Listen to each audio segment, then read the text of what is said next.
Assalamualaikum warahmatullahi wabarakatuh. Alhamdulillahirrabbilalamin. Kita bisa berjumpa lagi dalam mata kuliah Pendidikan Kewarganegaraan. Ini merupakan pertemuan kelima dengan pembahasan mengenai konstitusi negara.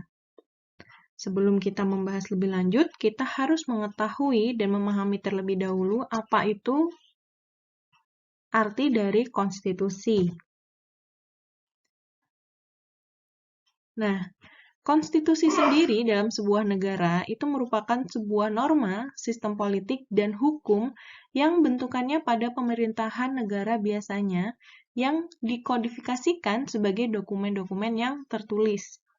Nah, hal-hal ini tertulis mengenai hal-hal yang tidak terperinci, jadi secara umum dan secara prinsip-prinsip sebagai pedoman pelaksanaan pengembangan peraturan-peraturan lainnya yang ada di dalam sebuah negara. Kemudian, tujuan konstitusi itu sendiri apa? Yaitu yang pertama, untuk membatasi kekuasaan penguasa agar tidak sewenang-wenang terhadap kekuasaan yang sedang dipegangnya. Tujuannya untuk apa? Agar kekuasaan itu terkendali dan tidak merugikan rakyat dari negara itu sendiri. Kemudian, yang kedua, tujuan konstitusi itu sendiri yaitu melindungi HAM. Maksudnya, setiap penguasa berhak menghormati HAM yang dimiliki setiap warga negaranya. Yang ketiga, pedoman penyelenggaraan negara. Jadi, tujuan konstitusi itu digunakan sebagai pedoman pelaksanaan peraturan dan operasional seluruh kegiatan di dalam negara tersebut. Karena konstitusi ini seperti di pengertian sebelumnya tertulis secara tidak terperinci atau hanya prinsip-prinsipnya saja. Sehingga bisa dilakukan banyak pengembangan dari konstitusi itu sendiri. Kemudian di sini ada menurut C.F. Strong, pada prinsipnya fungsi konstitusi itu adalah untuk membatasi kewenangan tindakan dari pemerintah, kemudian menjamin hak-hak yang diperintah dan merumuskan pelaksanaan kekuasaan yang telah berdaulat. Nah, fungsi konstitusi secara umum sama seperti tujuannya tadi, yaitu membatasi kekuasaan pemerintah agar tidak sewenang-wenang. Kemudian, konstitusi itu sebagai bentuk piagam kelahiran suatu negara.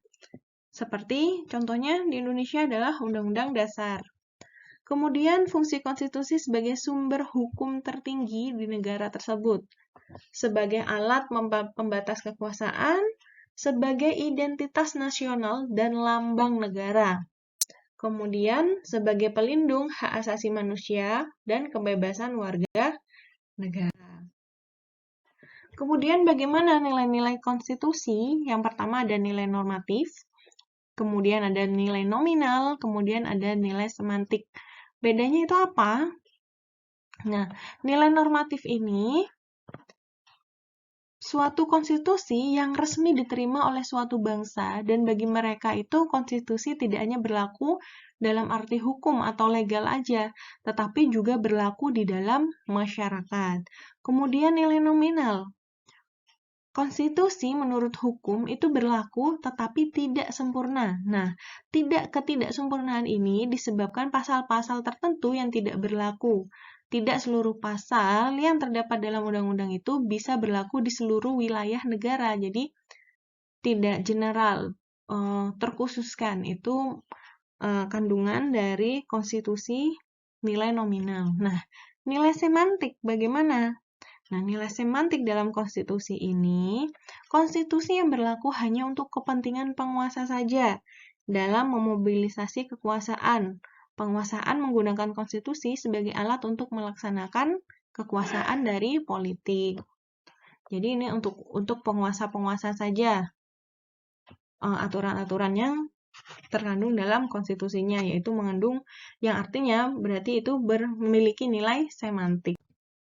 Kemudian, jenis konstitusi itu ada dua, konstitusi tertulis dan konstitusi tidak tertulis. konstitusi tertulis, aturan pokok dasar negara yang mengatur kehidupan suatu bangsa dalam persekutuan hukum negara. Sedangkan yang tidak tertulis itu apa? Yaitu kebiasaan ketatanegaraan yang sering timbul.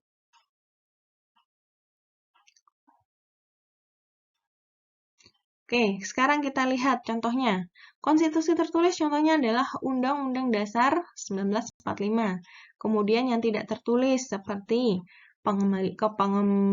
pengambilan keputusan berdasarkan musyawarah, kemudian pidato kenegaraan, pidato presiden sebagai keterangan pemerintah tentang RAPBN setiap tahun. Nah, itu ketentuan itu konstitusi-konstitusi yang tidak tertulis. Lalu bagaimana dinamika konstitusi di Indonesia? Konstitusi pertama di Indonesia yaitu Undang-Undang Dasar Negara Republik Indonesia 1945 pada masa kemerdekaan, di mana masa berlakunya ketika itu dari 18 Agustus sampai dengan Agustus 1950.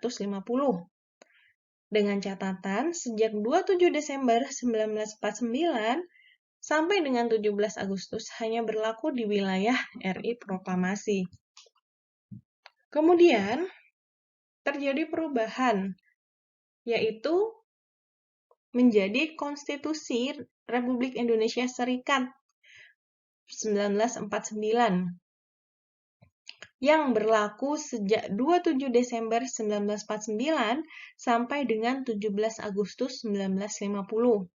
Kemudian terjadi perubahan lagi, yaitu terbentuk Konstitusi Undang-Undang Dasar Sementara tahun 1950 yang berlakunya 17 Agustus 1950 sampai dengan 5 Juli 1959. Kemudian, Undang-Undang Dasar Negara Republik Indonesia di masa Orde Lama. Terjadi perubahan lagi pada masa Orde Lama dengan nama Konstitusi Undang-Undang Dasar Negara Republik Indonesia 1945.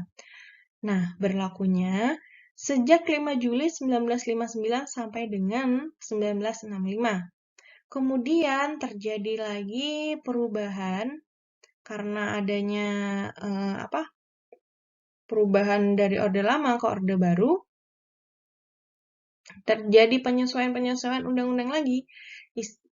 Isinya menggunakan Undang-Undang Dasar Negara Republik Indonesia 1944 yang berlaku 1966 sampai dengan 1998.